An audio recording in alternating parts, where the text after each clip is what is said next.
ان سے جو بیگانہ ہو وہ اپنا ہو نہیں سکتا. اس اصول کو لے کر چلو میرے عزیزو. آج کی زمانے میں ضرورت ہے اپنے بچوں کو عشق رسول اتنا سکھاؤ. ہر چیز کمپرومائز کی جا سکتی ہے لیکن نبی کی ذات یا ان کی محبت میں کوئی کمپرومائز نہیں. انشاءاللہ العزیز ایک وقت آئے گا جب میں یہ مہم چھیڑوں گا انشاءاللہ. ہم اگرچہ ہندوستان میں رہ رہے ہوں, بھارت میں رہ رہے ہوں, میجورٹی جس کی بھی ہو, لیکن ہم مسلمان یہ قانون پاس کرانے کی ضرور کوشش کریں گے کہ بھارت میں رہتے ہوئے کبھی کوئی حضور پاک کی شان میں گستاخی نہ کرے. ہم اس قانون کے لیے تگ و دو کریں گے. پارلیمنٹ میں تم بہت سارے بل پاس کرتے ہو, اور اگر یہ قانون پاس کرنے کے لیے مجھ جیسوں کی جان کی ضرورت ہے تو میں پیش کرنے کو تیار ہوں. میرے 100 ٹکڑے کر لو اے حکومت ہند, ایک قانون ایسا پاس کر دو کہ رہتی دنیا تک ہندوستان میں کبھی محمد عربی صلی اللہ علیہ وسلم کی شان میں کوئی نہیں بھونک سکے گا, اور اگر کسی نے گستاخی کیا تو اس کو سخت ترین سزا دی جائے گی. یہ قانون ہونا چاہیے کہ نہیں ہونا چاہیے؟ میرے عزیزو, کیا اسلام کبھی دوسرے دیوی دیوتاؤں کے مذاق اور ان کے بھگوانوں کا مذاق اڑانے کی اس طرح کی مجلسیں منعقد کرتا ہے؟ کبھی آپ نے سنا؟ ہاں, ہم اپنے حق کو بیان کرتے رہیں گے. تمہیں جس مذہب سے سروکار ہے اسی مذہب سے تعلق رکھو. ہم نے ان تمام چیزوں کو کبھی انٹرٹین نہیں کیا دوسرے مذاہب. مجھے بتاؤ, بدلے میں حضور کی ذات پر جب جب حملہ ہوا, حضور کی ذات پر جب جب حملہ ہوا, مجھے بتاؤ کیا کبھی بدلے میں ہم نے عیسائیوں کے نبی عیسیٰ علیہ السلام کی کردار کشی کی؟ کبھی توہین کیا عیسیٰ علیہ السلام؟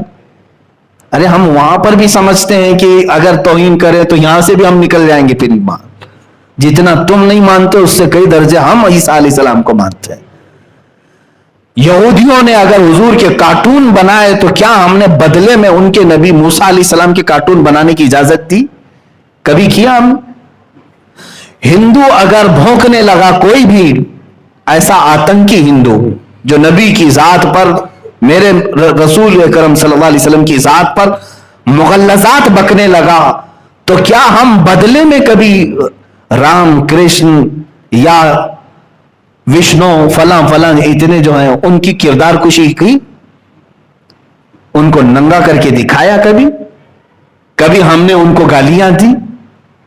میرے عزیزو, اسلام ہے ہی نہیں, بلکہ اسلام یہ کہتا ہے لا تسبوا الذین یدعون من دون اللہ. اللہ نے یہاں تک فرمایا تم ان لوگوں کو گالی ہی مت دو جو اللہ کو نہیں مانتے, گالی مت دو. کیا ہوگا؟ فیسبوا اللہ عدوا بغیر علم. اس لیے کہ پھر وہ پلٹ کر کے تمہارے اللہ کو گالیاں دینے لگیں گے. ہم تو شروع کرتے ہی نہیں, کہیں پر شروع کرتے ہی نہیں. ہاں, ایک بات یاد رکھ لیں, جواب ہم کسی کی گستاخی کا, اگر تم نے میرے نبی کی شان میں گستاخی کی تو بدلے میں ہم تمہارے کسی دیوی دیوتا کی گستاخی کر کے بدلہ نہیں لیں گے. ہمارے انتقام لینے کا طریقہ کچھ اور ہے, وہ انشاءاللہ العزیز وقت بتائے گا, وہ وقت بتائے گا. نبی کونین صلی اللہ تعالی علیہ وسلم کی ذات پر کسی نے انگلی اٹھائی تو ہم بدلے میں یہ نہیں کہیں گے کہ تمہارا خدا ایسا تھا, تمہاری دیوی ایسی تھی, تمہارا دیوتا. ہمیں اس سے سروکار ہی نہیں. ہم چھیڑ چھاڑ دیوی دیوتاؤں سے نہیں کرنا چاہتے ہیں, اس لیے کہ ہم عقل رکھتے ہیں. اگر ایک ہندو نبی کونین صلی اللہ علیہ وسلم کی شان میں اگر گستاخی کیا تو میں پلٹ کر کے اس کے بھگوان کو گالی دوں گا, تو کروڑوں ہندو اور بھی تو ہیں جو خاموش تھے. کروڑوں ہندوؤں کے خدا کو میں کیوں گالی دوں؟ ایک نے کیا ہے نا, میں اس سے نپٹوں گا جس نے گستاخی کی ہے, یہ نہیں کہ اس کی پوری برادری سے. اسی طرح سے میں دنیا کو بھی آج یہی کہتا ہوں, فرانس کا جو مسئلہ لے کر یہ انہوں نے ایشو بنایا, اتنا بڑا ایشو بنایا, فرانس میں ہوا کیا تھا معلوم ہے؟ فرانس کا ایک ٹیچر, اسکول کا ٹیچر, اپنے اسٹوڈنٹس کے سامنے میرے نبی کے خاکے بنا بنا کر کے دکھا رہا تھا.